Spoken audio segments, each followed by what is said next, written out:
नमस्कार साथियों, स्वागत है आप सभी का आपकी अपनी पाठशाला पर। मैं हूं अंकित अवस्थी।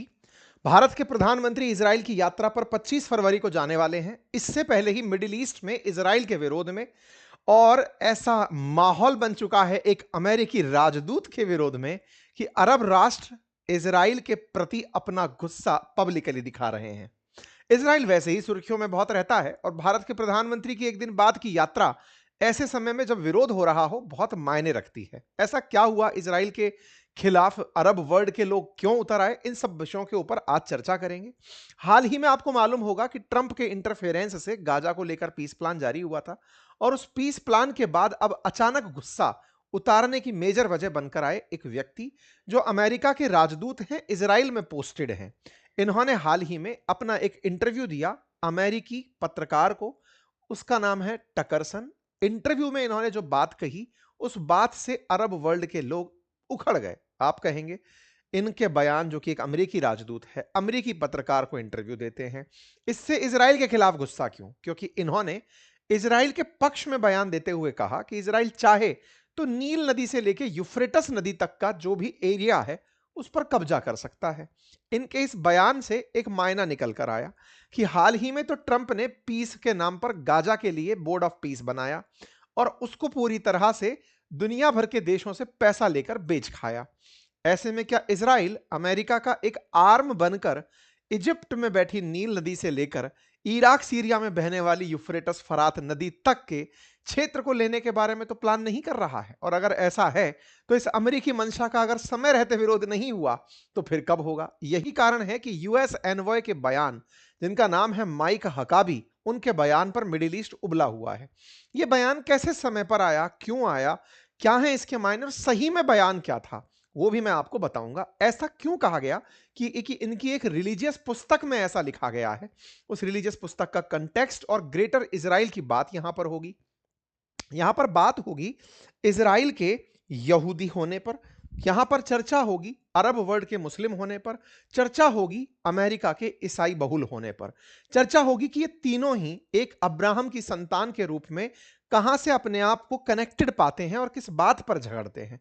डिटेल में चर्चा होगी। चलिए शुरू करते हैं, क्योंकि अल्टीमेटली यूएस एम्बेसडर जो इजराइल में है, उनके बयान इस समय अरब और मुस्लिम जगत में खूब क्रिटिसाइज किए जा रहे हैं। लेकिन यह बात तो वही है जो नेतन्याहू कहा करते थे। अगर वही सेम बात है ऐसे समय पर जब अमेरिका ईरान के साथ झगड़ा कर रहा हो और उसे ईरान के खिलाफ दुनिया के और विशेष रूप से अरब देशों का साथ चाहिए हो, उस समय पर अगर इजराइल के अंदर बैठे अमेरिकी राजदूत ऐसा बयान दे देते हैं तो इसके मायने बहुत सारे होंगे।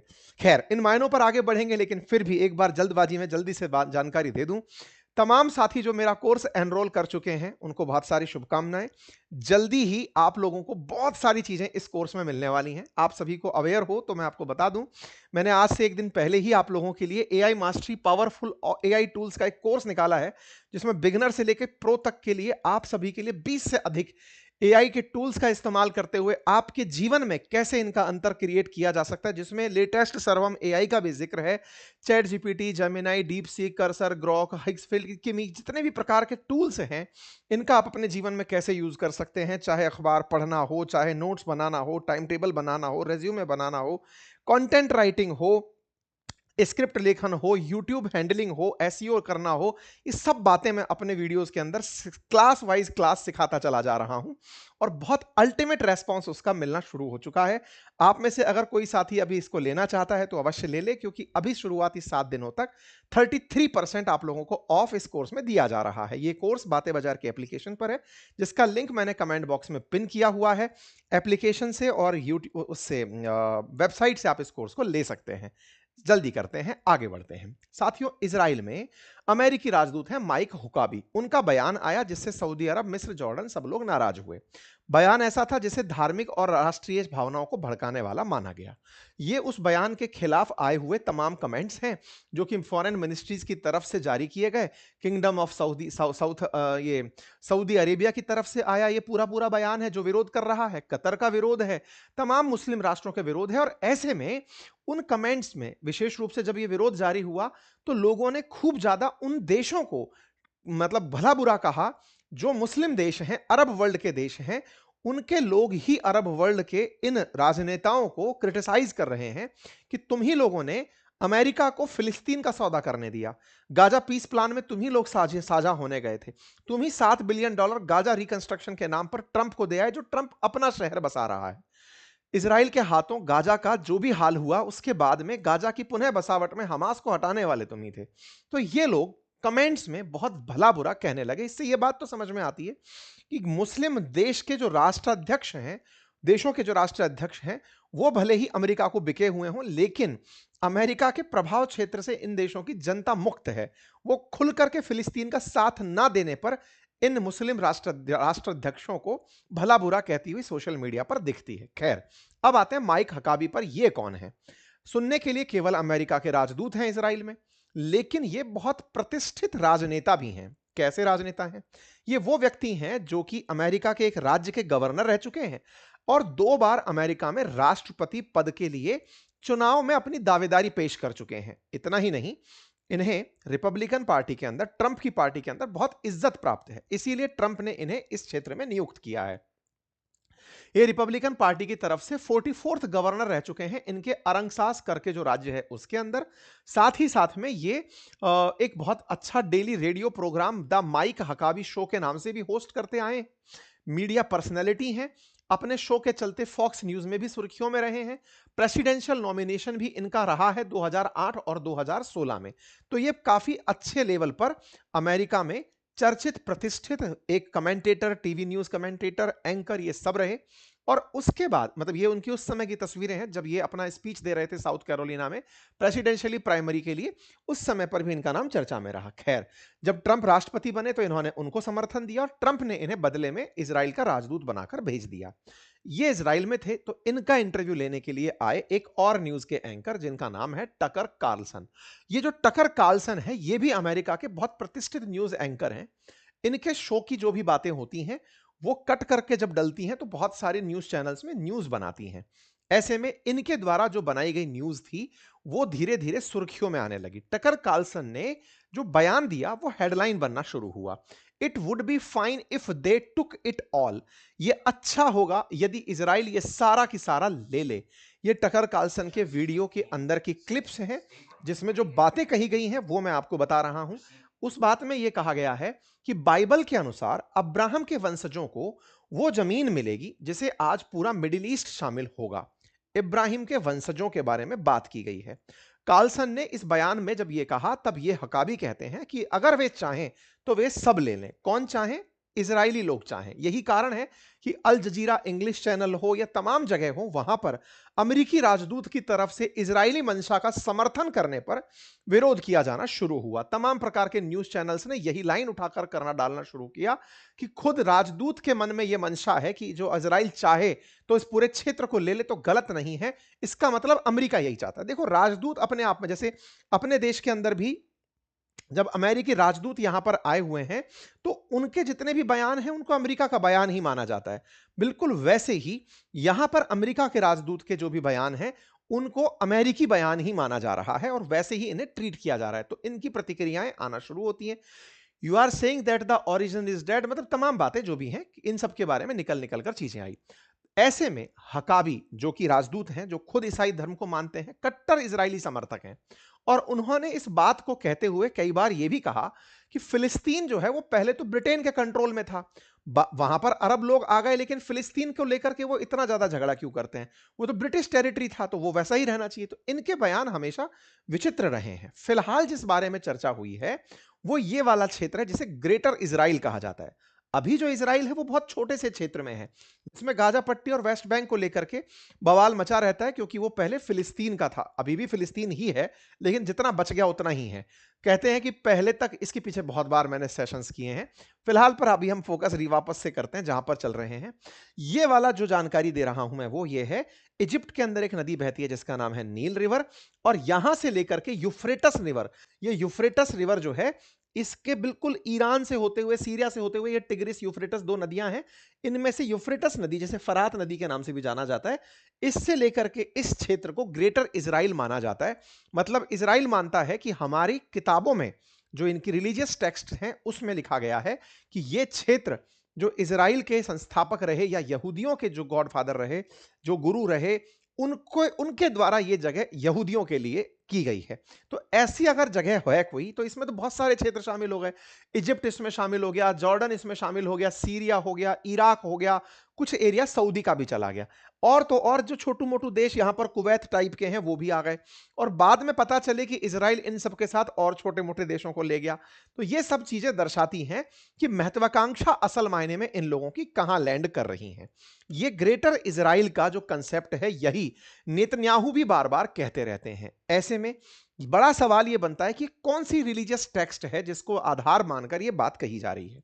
इसके पीछे चलेंगे। इसके पीछे की कहानी है कि यहूदी, ईसाई और मुस्लिम, इन तीनों को एक ही पिता की संतान माना जाता है, इब्राहिमिकल संतान माना जाता है। कहा जाता है कि ये एक ही फादर से होकर निकल कर आई हैं। तीनों धर्म इब्राहिम धर्म के रूप में माने जाते हैं। और इनका जो एंसेस्ट्रल ट्री रूट है ना, वो कुछ इस प्रकार से है कि अब्राहम सबसे पहले एक व्यक्ति जो कि इन धर्मों के अंदर ईश्वर के वंशज माने गए या ईश्वर के अवतार माने गए। अब्राहम की दो विवाह हुए, एक हागर के साथ हुआ, एक सारा के साथ हुआ। इनके साथ जो इनके बच्चे जन्म लिए उनका नाम इस्माइल। इस्माइल ने अरब नेशंस को बसाया। ऐसे ही जो सारा थी, इनकी मतलब इनसे जन्मे इसहाक, और इसहाक से दो बच्चे, एक का नाम ईसाऊ और एक का नाम जैकब। जैकब से यहूदी यानी कि यहूदियों में इजराइल का निर्माण हुआ, और ईसाऊ से एडम का, एडम जिसको ये लोग ईसाई धर्म के लिए मानते हैं। इस ट्री को और अच्छे से अगर देखा जाए तो इस तरह से है कि अब्राहम और हागर से इस्माइल, और अब्राहम और सारा से इसहाक। और फिर यहीं से ही आगे चलकर एक थॉट ये भी मानती है, बिलीफ थॉट ये है कि जूइश पीपल और उनसे जूडिज्म और जीसस से क्रिश्चियनिटी निकल कर आई। मेन रूप से अब्राहम की संतानें इन तीनों ही धर्म को मानती हैं। तीनों धर्म जो हैं वो अपने आप को अब्राहम से रिलेट करके चलती हैं। ऐसे में अब सवाल यह है कि यहां पर जो बवाल हुआ वो किस बात पर था। बवाल इस बात पर था कि इस पुस्तक में, कौन सी पुस्तक, बाइबल ग्रंथ जो है इनका, जो तोराह के नाम से जाना जाता है, धार्मिक बाइबल ग्रंथ इजराइलियों का, उसमें कहा गया है कि इब्राहिम के पुत्र इसहाक के वंशज, उनके लिए यह पूरी की पूरी जगह प्रोमिस्ड लैंड की तरह रही जाएगी। यानी कि ईश्वर ने कहा था कि यह क्षेत्र इन लोगों को मिलेगा। उस पुस्तक में, जिसे ये रिलीजियस टेक्स्ट के रूप में पढ़ते हैं, उस पुस्तक में इस क्षेत्र को, जिसे ग्रेटर इजराइल कहा जा रहा है, उसमें यहूदियों को देने की बात कही गई है। इस बात को जब इनसे पूछा गया कि यहूदी इस बात को मानते हैं तो आपको क्या लगता है, इनने कहा मानते हैं तो वो जगह ले लेनी चाहिए। यह बात इन्होंने समर्थन में कह दी। यह वो बात है ग्रेटर इजराइल की जिसे नेतन्याहू भी अक्सर कहते आए हैं। इसी बात के चलते पाकिस्तान समेत 13 मुस्लिम देश इजराइल के विरोध में उतर आए, क्योंकि नेतन्याहू अक्सर खुद भी यह कहते हैं कि मैं भी एक मिशन पर हूं जिसमें ग्रेटर इजराइल बसाना मेरी मंशा है। ऐसे में अरब देशों का इजराइल के खिलाफ उस समय विरोध होना, जिस समय प्रधानमंत्री नरेंद्र मोदी इजराइल की यात्रा पर जाने वाले हों एक दिन बाद ही, तो यह अपने आप में ज्यादा बड़ी चर्चा का विषय बन जाता है। क्योंकि इजराइल के अंदर इनकी जो यात्रा है वो ऐसे समय पर हो रही है जब इजराइल और अमेरिका मिलकर गाजा के पीस प्लान पर चर्चा कर रहे हैं। ट्रंप लगातार गाजा के नाम पर पैसे वसूल रहे हैं बोर्ड ऑफ पीस के चलते। $17 बिलियन हाल ही में प्लेज किए हैं गाजा को रिकंस्ट्रक्ट करने के नाम पर। अरब देशों का जहां साथ चाहिए था, वहीं पर अरब देशों के साथ के चलते अब अरब देश ही इजराइल के विरोध में आ जाएंगे, तो कहीं पीस एफर्ट्स कहीं पीछे तो नहीं हट जाएंगे। और भारत जो कि यहां पर अपनी प्रेजेंस देने जा रहा है, अभी हाल ही में मैंने सेशन भी बताया था आपको, बोर्ड ऑफ पीस में भारत एज एन ऑब्जर्वर पहुंचा था। तो भारत के लिए ऐसे समय पर, क्योंकि भारत अरब देशों को भी साध कर चल रहा होता है, इजराइल को, अमेरिका को, सबको, हम सबको ही साध रहे हैं। कारण यह क्योंकि हमारे 140 करोड़ लोग हैं, सब तरह की मान्यताओं के लोग हैं। ऐसे में हमको सबको साथ लेकर चलना है, और सबका साथ सबके विकास में हम किसी के खिलाफ और किसी के साथ हो ही नहीं पाते। तो ऐसे में हमारी यात्रा को और अड़ंगे लग रहे हैं। इजराइल यहीं पर नहीं रुक रहा है। उन्होंने वेस्ट बैंक के 60% एरिया को कब्जाने की योजना जारी कर दी है। यूं समझिए कि इस 60% वेस्ट बैंक, जो कि फिलिस्तीन का माना जाता है, ओस्लो अकॉर्ड के अकॉर्डिंग उसके 60% एरिया पर इजराइलियों ने रजिस्ट्री करवाना शुरू कर दिया। कहा है कि अगर तुम्हारी जमीन है, गाजा वालों, फिलिस्तीन वालों, तुम्हारी ये जमीन है तो कागज दिखाओ, नहीं है तो छोड़ कर जाओ। ये असल में वेस्ट बैंक है। आपको याद होगा जब मैं इजराइल की यात्रा पर गया था तो मैंने वेस्ट बैंक में इसी, ये जो एरिया नंबर सी है, यहां से खड़े होकर वीडियो डाला था आप लोगों को, वो आपने देखा भी होगा, अंकित इंस्पायर इंडिया पर हमने शेयर किया हुआ है। असल में ये कहने के लिए फिलिस्तीन है, लेकिन इसके 60% एरिया पर इजराइल का कब्जा है। इजराइल ने हाल ही में 60% एरिया पर रजिस्ट्री शुरू करवा दी है कि अगर तुम लोगों की जमीन है तो बताओ, नहीं तो इसको पूरे को हम ले लेंगे। इसका भी अरब देश विरोध कर रहे हैं। तो एक तरफ तो इस वेस्ट बैंक पूरी तरह 60% इजराइल के कब्जे में जा रहा है, गाजा के नाम पर रिकंस्ट्रक्शन आ चुका है, इन दोनों से मुक्त होकर के ग्रेटर इजराइल का मुद्दा जारी हो गया है। ऐसे में यह मुद्दा बहुत बड़ा बन जाता है और इंटरनेशनल अटेंशन का कारण बन जाता है। तो यह इंटरव्यू एक ऐसे दौर में, और उस दौर में बयान उस दौर में जब अरब वर्ल्ड चिढ़ रहे हों, तो भारत के प्रधानमंत्री की यात्रा को काफी ज्यादा अलग तरीके से देखा जा सकता है। खैर, नेतन्याहू ने प्रधानमंत्री के आने से पहले ही एक लाइन और बोल दी और कहा कि मैं एक रेडिकल एक्सेस बनाने जा रहा हूं, राइवल करने जा रहा हूं रेडिकल एक्सेस को 6 देशों को साथ लेकर के, जिसमें शायद भारत भी साथ होगा। ये क्या कहानी है? वो ईरान को, सऊदी को, जो भी देश ऐसे हैं जो कि एक्सट्रीमिज्म को पनाह देते हैं, उनके खिलाफ। तो असल में क्या है ना, इजराइल इन दिनों तुर्की के खिलाफ हो रखा है। उसने तुर्की के खिलाफ ग्रीस को, साइप्रस को साथ ले लिया है। इधर से वो भारत को साथ ले लेगा, 2 अरब देश और अफ्रीकन देश और पकड़ेगा। इन देशों का, 6 देशों का एक समूह बना रहा है जो क्रिटिसिज्म करेगा एक्सट्रीमिज्म का। इजराइल को ईरान साधना है और भारत को तुर्की। भारत के प्रधानमंत्री से अपेक्षाएं हैं कि वो उनका साथ देंगे। ऐसा बयान खुद बेंजामिन नेतन्याहू अपने बयान में दे रहे हैं कि हम कुछ करने वाले हैं रीजनल स्टेबिलिटी के लिए। भारत के प्रधानमंत्री ने भी एक सहमति जताया हुआ मैसेज तो कर दिया है, लेकिन क्या वाकई में भारत इजराइल के साथ उस ग्रुप में शामिल होगा? क्योंकि हमारा ईरान के खिलाफ भी खड़ा होना फिलहाल हमारी ईरान को साधने की नीति के खिलाफ हो जाएगा। ऐसे में यह यात्रा बड़ी ही रोमांचकारी हो जाती है। जब यात्रा होगी तो उसके मायने भी आपके सामने रखे जाएंगे। फिलहाल के लिए जानकारी इतनी ही है। आपको जानकारी पसंद आई हो तो अपनी राय कमेंट बॉक्स में दें। चैनल पर नए हैं तो सब्सक्राइब कर लें। और हां, जो मैंने आपको कोर्सेज के बारे में जानकारी दी कि हमारे कोर्सेज एआई पर आ चुके हैं, जाइए, बहुत अल्टीमेट कोर्स है, वर्थ विजिट है। आप जाकर के उसे एक्सेस करिए और इतना ही नहीं, अपने और साथियों को उसे रिकमेंड करिए। निश्चित ही आप इससे बेनिफिट पाएंगे। बहुत सारे छात्रों की इस पर प्रतिक्रियाएं बहुत ही अल्टीमेट मिल रही हैं और अर्ली मूवर एडवांटेज ये है कि शुरुआती 7 दिन में 33% ऑफ इस पर दिया जा रहा है। Thank you so much.